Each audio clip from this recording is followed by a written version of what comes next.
اور ایک آدمی دستخط کر رہا ہے جو کہ وہ پریزائڈنگ آفیسر ہے.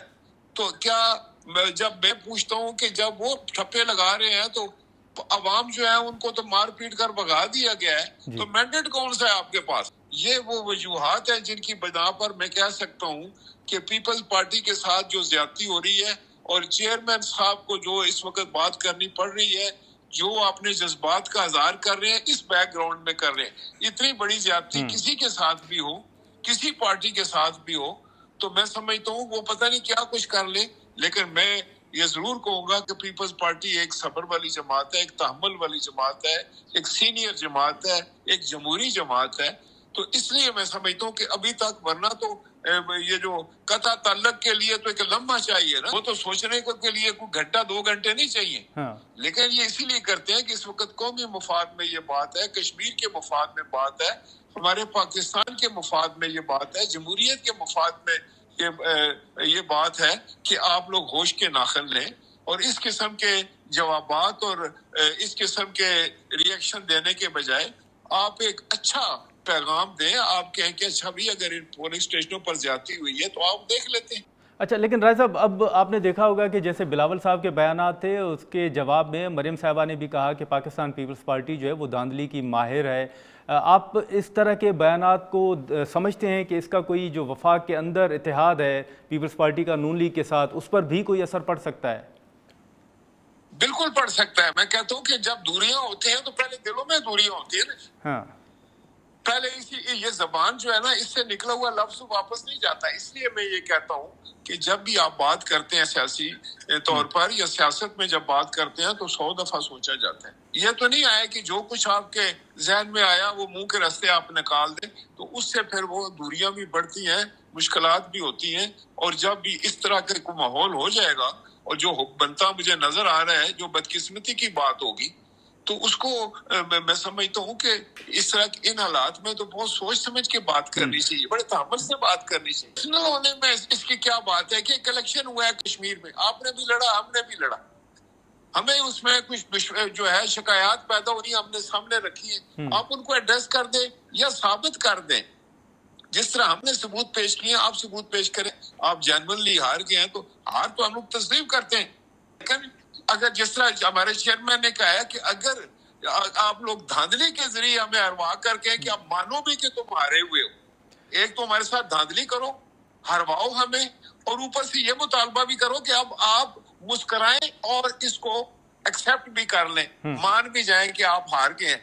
یہ تو بڑی کڑی شرطیں ہیں نا. اچھا, لیکن رائے صاحب اب 2 فیز تو ابھی بھی رہتے ہیں. اگر پیپلز پارٹی کے یہی تحفظات جن کا آپ اظہار کر رہے ہیں یہ برقرار رہتے ہیں تو پھر آپ کے خدشات کیا ہیں؟ ہمارا خدشہ ہے کہ اگر دیکھیں ہم خدشے کی بات بھی نہیں کرتے, ہم تو یار حقیقت کی بات کر رہے ہیں. ہم تو جو پرسوں ہمارے ساتھ ہوا اس کا رونا آپ کے سامنے رو رہے ہیں نا. ہم بتا رہے ہیں کہ یار یہ پرسوں ہوا ہے جی, کہ پہلے وہاں پر پوری گنڈا گردی ہوئی ہے, وہاں پر لوگوں کو زد و کوب کیا گیا ہے, لوگوں کو وہاں پر اغوا کیا گیا ہے. 100 150 کے جتھا جو ہے وہ کلاشن کوفیں اور ہتھیار اٹھا کر گئے ہیں. سارے لوگوں کو انہوں نے باہر نکالا ہے, لوگوں کو وہاں پر مارا پیٹا ہے, قبضہ کیا انہوں نے پولنگ اسٹیشن پر, اور ریزلٹ چینج کیے ہیں. 1-2 بندوں نے بیٹھ کے ٹھپے لگائے ہیں وہاں پر, بکسوں کو بھر دیا گیا ہے. جو پہلے والے بکسے تھے ان کو آگ لگائی ہے. یہ سب کچھ عوام کو دکھایا گیا ہے, ہم نے خود دیکھا ہے. میں تو وہاں موجود تھا نا کوٹلی میں, میرے پاس تو پل پل کی خبریں ہیں. کم از کم مجھے تو کوئی کنونس نہیں کر سکتا کہ یہ زیادتی ہوئی ہے یا نہیں زیادتی ہوئی. یہ بات اگر آپ کے سامنے رکھی ہے تو آپ نے الٹے آگے سے تصدیق کرنی شروع کر دی ہے, تانے دینے شروع کر دیے ہیں. اور پھر وہ اگر یہ بات ہوگی تو پھر تو یہ دونوں طرف سے چلے گی, تو یہ معاملہ کہاں جا کے رکے گا؟ کون روکے گا اس کو؟ ہاں, تو رائے صاحب آپ کی نظر میں یہ معاملہ کہاں رکے گا؟ میں سمجھتا ہوں کہ ان کو روکنا چاہیے. دیکھیں نا, ایک تو آپ نے زیادتی ہوگی, میں نہیں کہتا کہ آپ نے کی, ہم نے چیف الیکشن کمیشن کی بات کر رہے ہیں. بھی الیکشن کمیشن نے اپنی ذمہ داری نہیں نبھائی. بات سنیں گورمانی صاحب کہ ایک شخص کے پاس, ایک عوامی بندے کے پاس, ایک شہری کے پاس, ایک ووٹر کے پاس 5 سال کے بعد ووٹ کی پرچی آتی, 5 سال کو انتظار کرتا ہے. 5 سال کے بعد جب اس کو ووٹ کی پرچی ملے تو اس پر ڈاکہ ڈل جائے. اس کے ہاتھ سے چھین لی جائے، اس کو پھاڑ دیا جائے، اس کو مارا جائے، اس کو پیٹا جائے، اس کی تضحیق کی جائے، اس کو گالیاں دی جائیں، اس کو زخمی کیا جائے، تو یہ الیکشن پروسیس جو ماننا چاہیے، اس کو تسلیم کر لینا چاہیے، اس پر خوشی کا اظہار کرنا چاہیے، اس پر ڈھول بجانا چاہیے، اس پر ڈانس کرنا چاہیے۔ اچھا، لیکن رائے صاحب پھر ساتھ میں آپ نے دیکھا ہوگا کہ انتخابات کے بعد جو 2024 کے انتخابات تھے اس وقت یہ بھی کہا گیا کہ پی ٹی آئی نے جو فارم 47 کی بات کی، اب ہم دیکھ رہے ہیں کہ آپ اتحادی ہیں لیکن آپ بھی فارم 47 کے حوالے سے بات کر رہے ہیں، بلاول صاحب نے بھی بات کی ہے، تو آپ سمجھتے ہیں کہ شہباز شریف صاحب ہوں یا پنجاب کی حکومت ہو، یہ فارم 47 کے تحت بنی ہے؟ یار آپ مجھ سے پوچھتے ہیں یا بلاول صاحب سے یہ سوال کرتے ہیں یا ان سے کرتے ہیں، اس کے بجائے میرا خیال ہے جا کر کوئی 10-12 سال 15 سال کے 9 سال کے بچے سے پوچھیں، وہ آپ کو بتائے گا صحیح۔